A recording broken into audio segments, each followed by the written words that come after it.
Everything. So welcome to everyone who is joining us from all over the globe. Today, we're very excited to have Roni Ben Aharon with us. He is the CPO, CTO, and co-founder of Craft.io. And this is the second in our series of webinars on the Craft.io MCP. So for those who aren't aware of what the MCP is, or those who may have missed one of our first sessions, the acronym stands for the Model Context Protocol. And it's kind of a way for platforms like Craft to connect to external AI tools that you may be using across your organization. So Claude, Copilot, ChatGPT, all those great things that open up a world of possibilities for agentic AI use cases, which is taking the industry by storm, of course. So today we're going to be focusing on, as it says on the screen, the way that it differs between how individuals and their organizations use AI.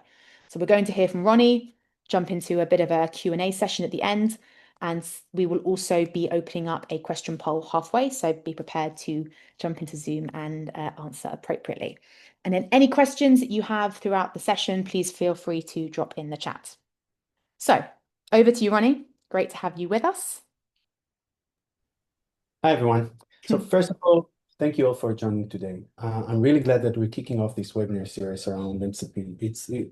It's a timely topic, not just because Craft recently launched our own MCP server, but because MCP represents something much bigger. It's not just a technology, it's a state of mind. In many ways, it's a reflection of where organizations are in their AI adoption journey.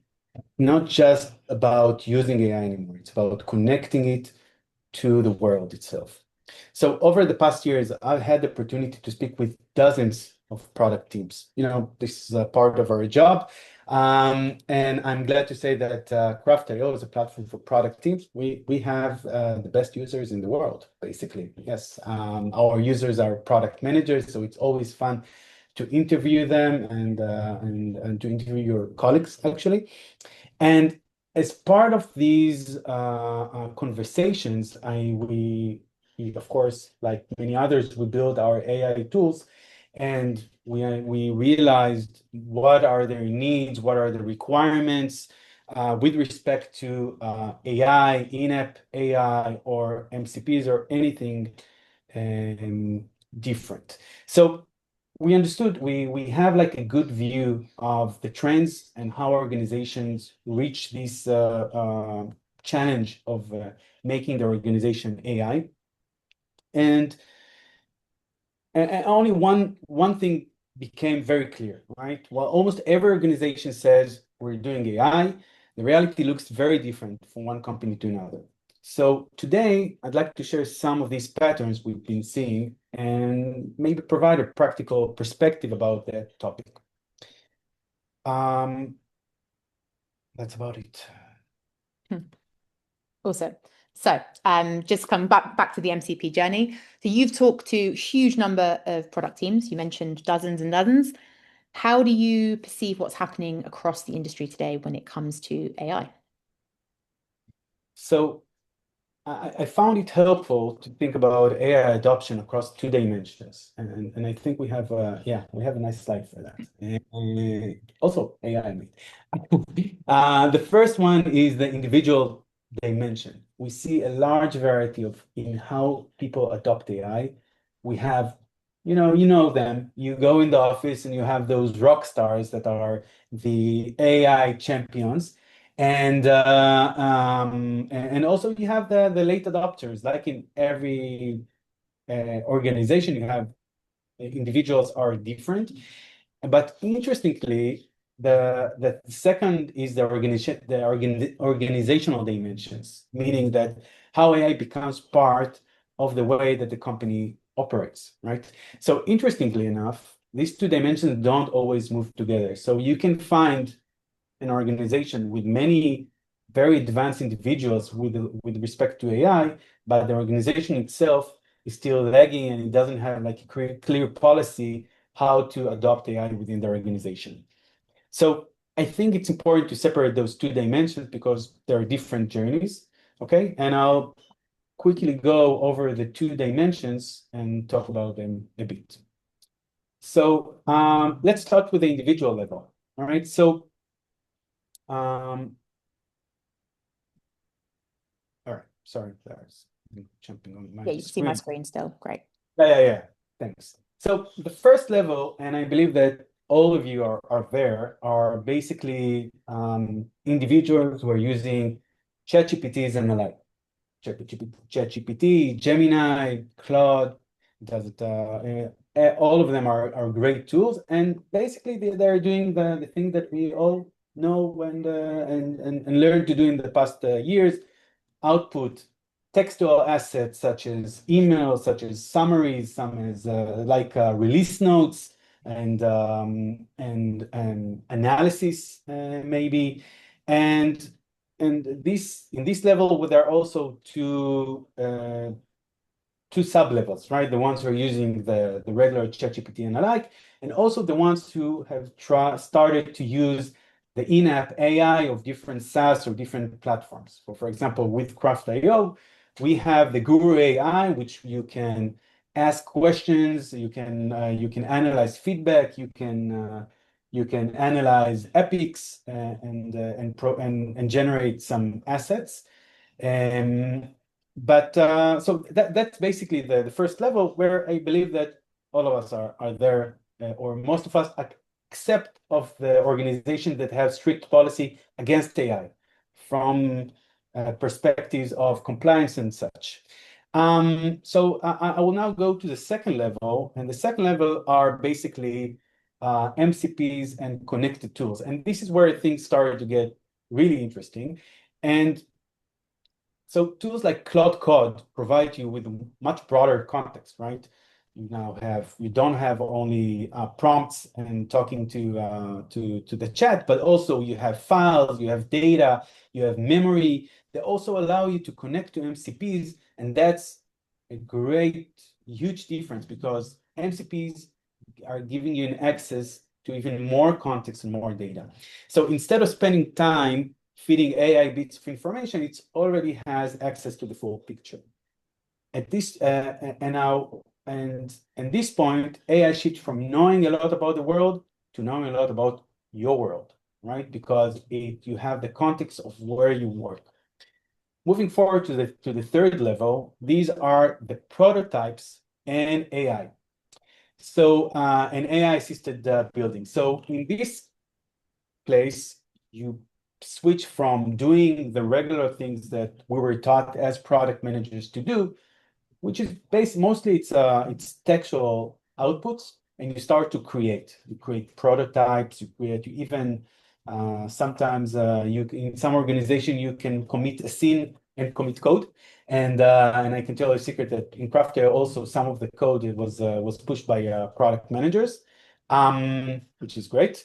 And basically, you start managers expand their capabilities. They can do design, they can do code, and more importantly, they change the way that of the flow of product teams, because instead of writing specification and creating and let the developers make the design, you go from the prototype and then you can take out, you can entail the specification out of the prototype that you already talked to.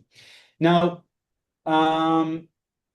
another thing that now let's move to the fourth level, which is autonomous AI team members, and this is like the final level, right? And it's often described as the fully agentic setup. Here, AI systems can plan, they can execute, and they can iterate on complex situations. And instead of making tasks, they are basically instead of giving them tasks, you give them goals.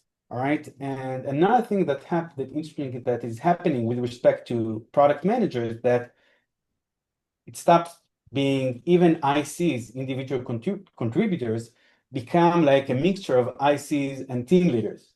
Team leaders of a team of AI, of agents, they do various things together. All right. So that's basically it. So these are the two dimensions. Yeah. And then just before we move on to our second dimension, We'll be opening up a poll in a couple of minutes. So we'd love to hear your perspective of where you actually sit in terms of the spectrum. But back to you, Ronnie. We're going to jump into the organizational level. So I'll open up that first slide for you All and right. kind of how things shift a little bit. Fantastic. Thanks, Jenny. So, as I mentioned, you have the second dimension, which is our organization part. In the first level, you don't have central policies. So, in other words, you have individuals working with AI. They have their licenses, either by the organization or maybe personal licenses, but everyone is still using AI. But the organization does not impose any policy. So those organizations, some organizations in this point, they already say we are AI, we are AI driven, but actually they believe that we just give teams, individuals to do whatever they want, or having their own thought about AI, and it will just happen, which most of the cases doesn't.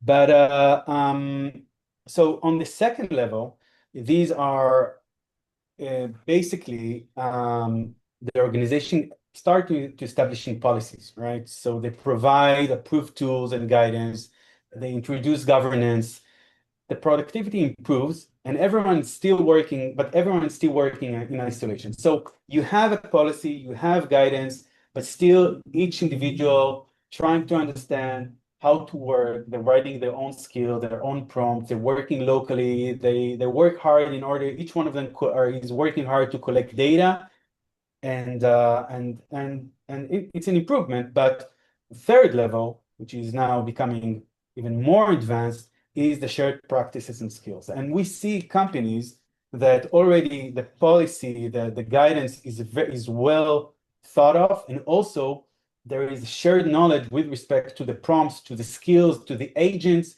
That is the bread and butter of Cloud Code and Codex and alike. And so they share prompts library, they have internal playbooks, and now teams learn from each other. So if I'm a new team member, I don't need to start to learn everything from scratch because I have an established path. What they don't have in the third level is shared data.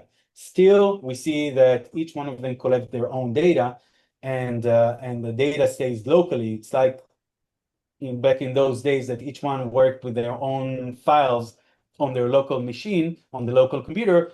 Same thing with code, and that brings like a challenge because there is not only that there is a lot of redundant work happening, but in collecting data, but also the AI work is not aligned, right? Because each individual works with slightly different pieces of information, which brings me to the fourth level, which is the single source of truth. So this is the final stage when everything comes together. AI is connected as a trusted shared source of truth across the organization. So whether this is a roadmap data, customer feedback, engineer work, everyone has the same context. And that's something super powerful because as I mentioned, also the work, it's saving a lot of work, and also all the team is aligned. All right. So, and this is where the technologies like MCP become transformative, right? Because they provide the foundation for AI to work with live organizational context instead of isolated pieces of information. And in the context of product management, product platforms like Craft.io provide the single source of truth, and they're also built, their data is built in a structured way, which optimize the capabilities of MCPs and alike. Awesome stuff. So thanks, Ronnie, for that. Really good overview of some of these things. Of course, we see this all the time when we're working with customers as well, from the go-to-market side of things.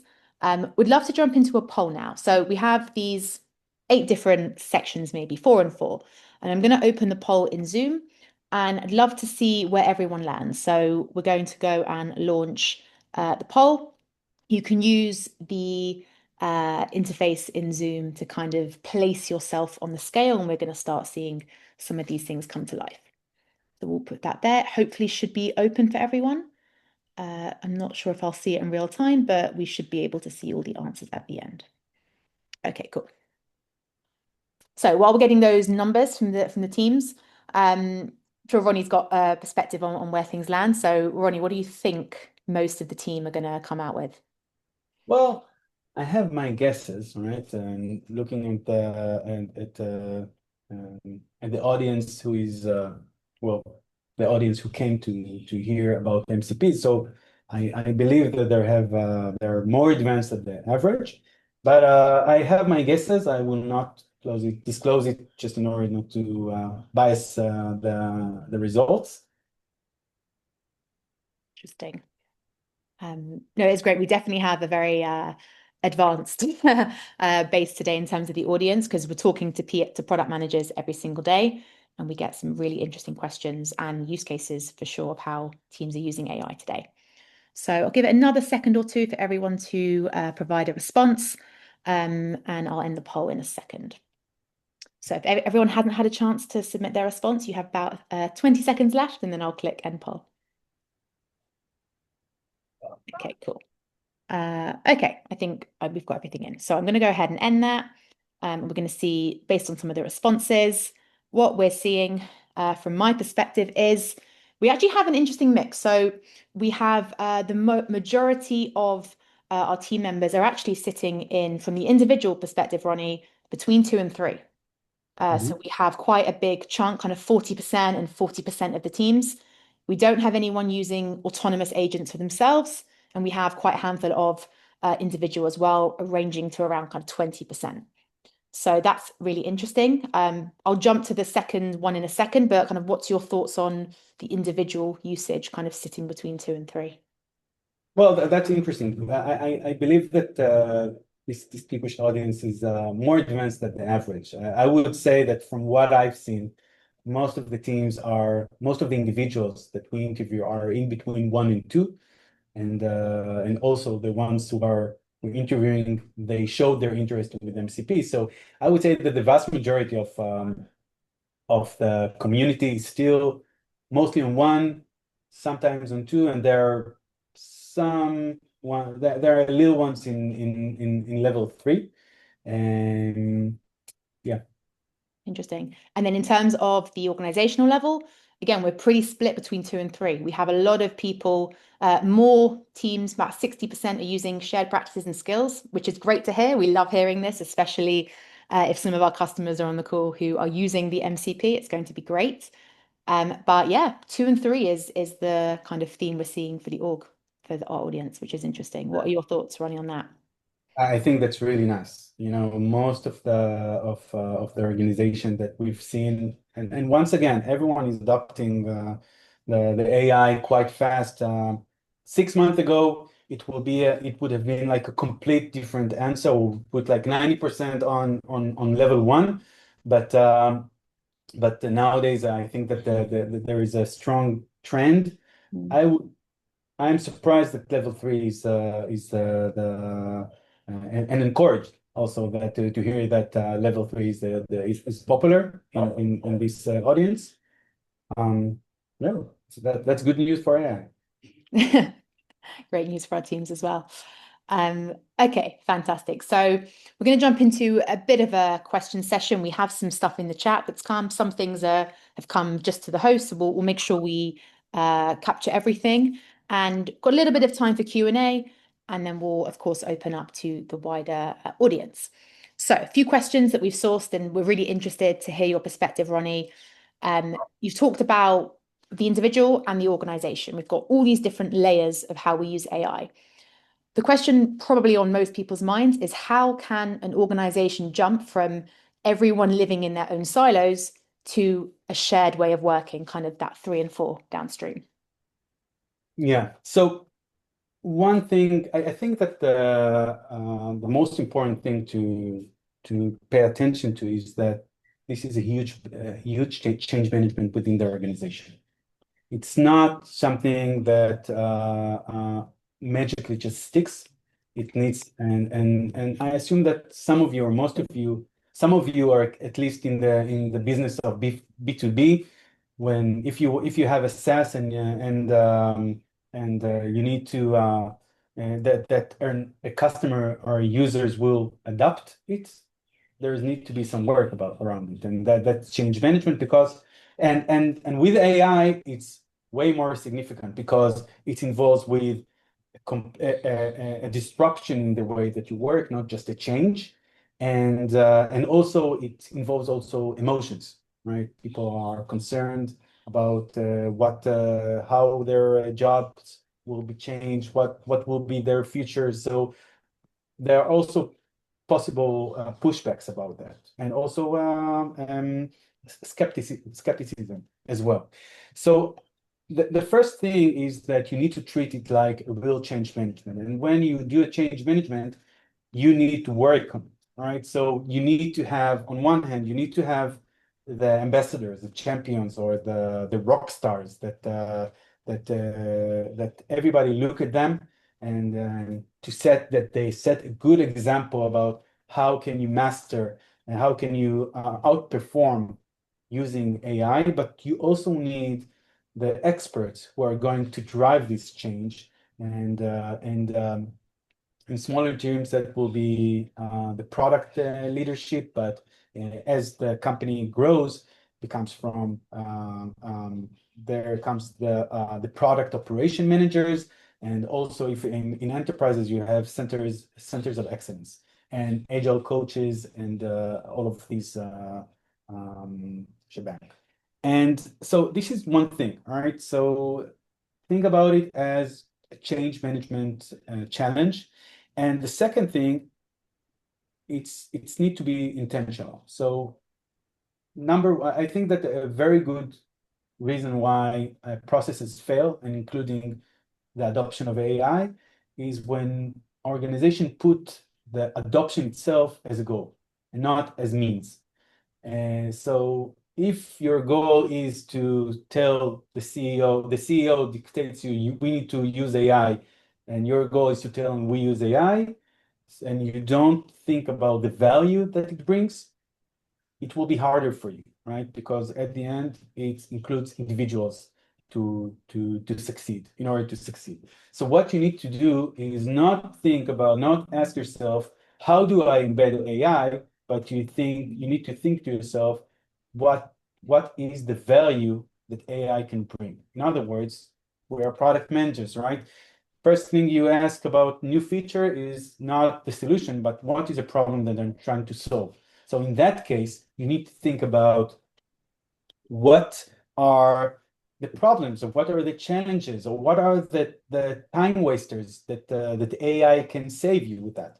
And once you set your goals about what exactly you want to achieve, the mission of a change manager becomes clear, because it carries with that the carrots of the process, right? And the success stories and the victories and the small victories at the end brings the motivation to succeed in that change management. Awesome stuff. Really interesting as well. We've heard from a lot of our customers that we work with and organizations that there is a sense in the industry that people are adopting AI for the sake of AI. So it's really interesting to hear some of those mistakes that teams may make, specifically around the change management. So when it comes to the work that we're doing at Craft, again, we're speaking to all these different organizations using a mix of their own AI, but also MCPs. So Craft, as we all are aware, has just released their own MCP server. For you, what is the real advantage over other forms of AI, kind of in-app, from your All perspective? right. So this is a great question, because we have at Craft, we have in-app, and many other tools have in-app AI, like chats and assistants, etc. And these are great, and this is of value, and it's also very easy to use, and there is a lot of advantages working with in-app AI. And we need to remember that, once again, there is a variety of individuals, that some of them are still not in the phase that are ready to start working with MCPs, and so these ones, for these individuals, the AI within the in-app is optimal for that. All right. So we at Craft, we're going to continue to invest also in the in-app AI, and because there is a segment of users that this is the only AI that we're going to use for a variety of reasons, including both savviness, but also compliance. In some systems, some organization, it's real hell to connect it to an MCP. So, but on the other hand, I want to talk also about the limitations. So the first limitation of in-app AI, it is bound to the application. It means that first of all, this is a feature, and the feature will get prioritization, and sometimes, and then you are dependent on a product manager that decides to promote or not to promote that features. And if we look at the alternative, which is Cloud Code and Codex, which they run super fast, and this is their bread and butter. So if you will still be locked into the closed garden or of in-app AI, you will be missing all the advancement of these super AI giants. So on the other hand, so if you're using MCP, you enjoy the progress, and basically you can do everything, which brings me to the second point, that everything means not only like limitless options, like, okay, today there is like a design, a cloud design, and tomorrow there will be cloud analytics, and in a month, I don't know, there will be something else. All right, and it's really hard, and when you're using MCP, you automatically start to gain these profits, and also you can do everything, right? You're not limited by the thoughts of the PM who's doing the in-app assistance. But more than that, it's not about the data of the platform. And I think the real power of MCP lies when you start to connect multiple MCPs. And so if you're running a workflow or a large process, for example, writing a specification can start with, or a PRD, can start with reading the feedback that we take from Craft MCP, but then we can take these feedback items and go and ask the agent to go to the Gong or any other recording tool or to Salesforce to get additional information. And then the agent can take information and data from multiple sources, and that brings and this is like a power multiplier, the real power multiplier, which in-app AI is very limited in that sense. For sure. So we actually have some questions in the audience around this, but we definitely anticipated interest. What kind of use cases? We've mentioned a couple, but the use cases in Craft.io, how are you as a product team, and particularly in your role, how are you using AI and other MCPs in the day-to-day? So we are just one example, right? But we like MCPs, as you know, and so for us, the golden triangle for me is customer voice, the product data, and the design data. So this triangle allow us to go to Craft.io, take all the existing feedback, take all the existing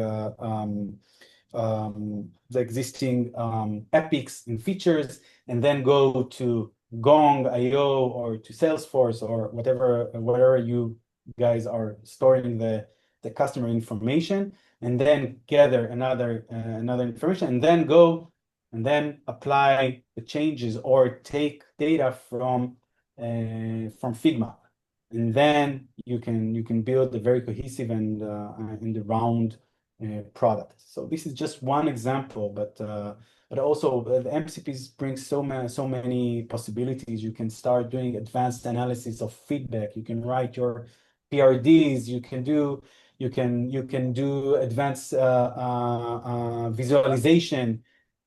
There is a lot of possibilities out there.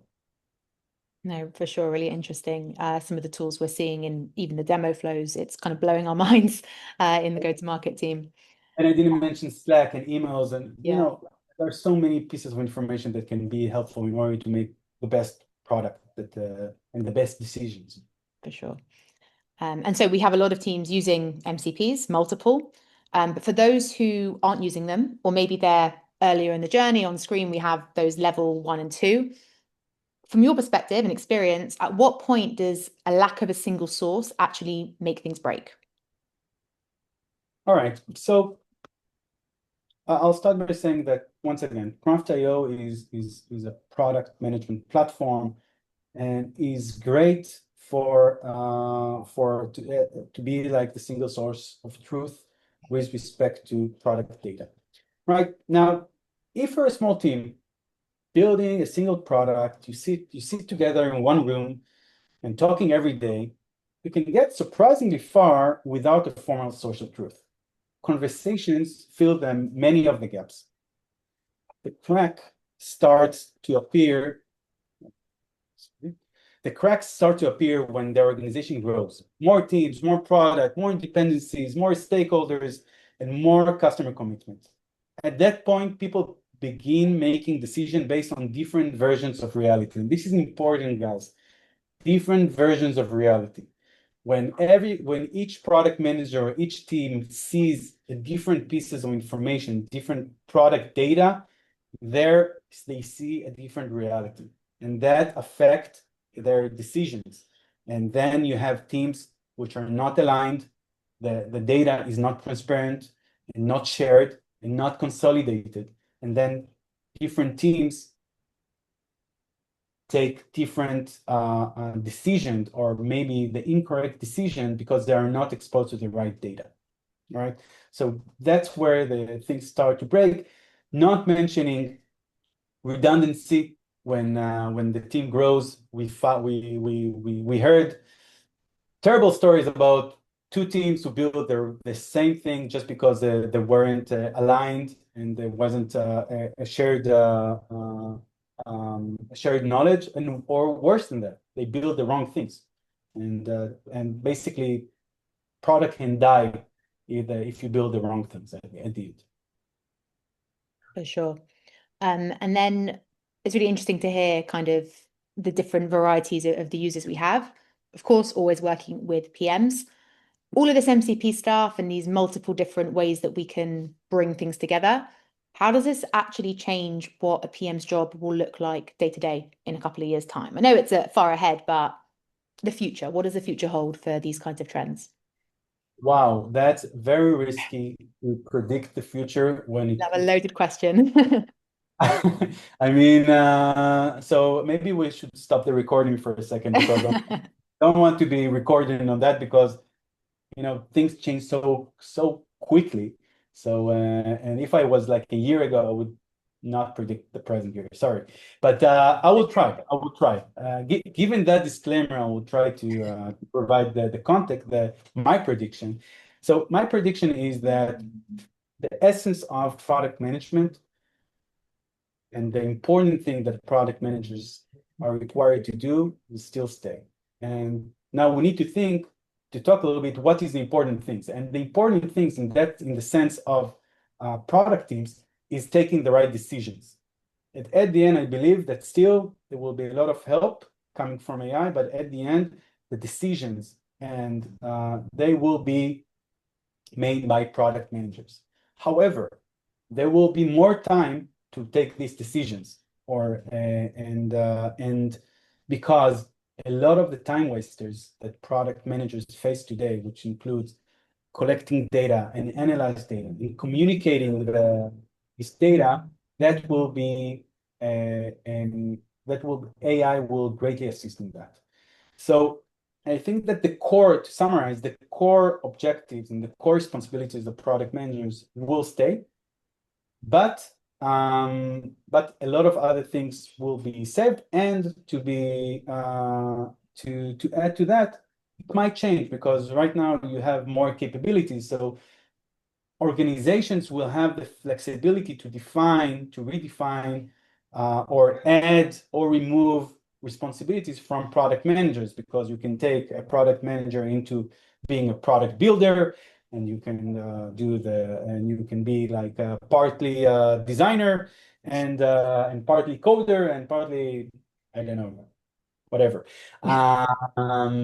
So yes, so there will be changes, but some things will not change, which the core things. I know, really interesting to hear. We really don't know what the future holds, but it's very exciting. We've opened up for some questions from the audience as well. We have time for a couple more. We do have a few that kind of overlap, so I'm going to ask them and kind of blend it together for an interesting conversation for you, Ronnie. So first of all, it's the question of why you decided yourself to push the MCP server more than internal AI so heavily. We do have internal AI functionality, but kind of layer one is why did you push the MCP server so much? And we have a question in the chat around the adoption of our internal AI tools. So I'd love to hear kind of your perspective on that. Yeah, sure. So as I mentioned, I still believe that there is a room and space for good in-app AI, just because we serve a variety of organizations, a variety of individuals. And as you could see from from the slide about the different levels, that will stay. It's not like that in 6 months everyone will be on level 4, both individual wise and organization wise. So we want to support all kind of teams. Craft.io is the home for all product managers from all organizations. However, we wanted to be super strong about MCP. So one of the objectives one of the OKRs or the objectives that we agreed upon is that Craft.io's MCP will be best in class and compared to our competition. And I'm happy to say that I believe that we are right now the best in class. And we will keep on investing also in MCP and make advanced capabilities to serve only the basic needs, but also advanced needs, because we believe that eventually the future is there. So that's we find it super valuable for our customers. And then the kind of second level of that question, just a few minutes left. The question from our team member is, wouldn't Guru AI, the internal AI functionality, wouldn't Guru AI become redundant as the AI agents used by customers would have more adoption? What's your view on that as well? So as I mentioned, I believe that there will be room for both approaches, for the in-app AI, which is in our case the Guru AI, and the MCP. By the way, one of our thoughts is mixing between taking the capabilities of the MCP and combining it with the in-app functionality. So this holds a lot of potential. So this is something that we're looking at. For sure. Really interesting. We have a couple of minutes left. Would love to just jump to kind of summarize the session for the team. Thank you so much, Ronnie, for all of your insights. It's really interesting and rare that we get to talk to someone who plays the role of CPO and CTO and co-founder. So it's been a fantastic conversation. Just in terms of some of our kind of key takeaways, we've got kind of 4 core ones here on screen. We really wanted to get across kind of the importance of change management in this process. A lot of us come from a product background. On the call, some of us may come from a consultancy world. Definitely, we're seeing from my experience in go-to-market as well, that change management is key. And as Ronnie mentioned, it's not necessarily the sake of AI being the driving force. We don't want to adopt AI just for fun. It's to actually solve real life problems, which means that context matters. This is going to be more important than any model you're using. And we now see from everything we've talked about that a shared source of truth is going to be the best foundation for adapting to enterprise level AI and kind of adopting across the board. So thank you so much for joining, everyone. We really appreciate your time. We've got kind of like 1 or 2 minutes left, so I will end the session. And thank you so much to Roni for presenting and Amos for moderating on chat. And the recording will be available in the next couple of days online. We do have another MCP webinar in the session, so we'll be releasing more information about that in due course.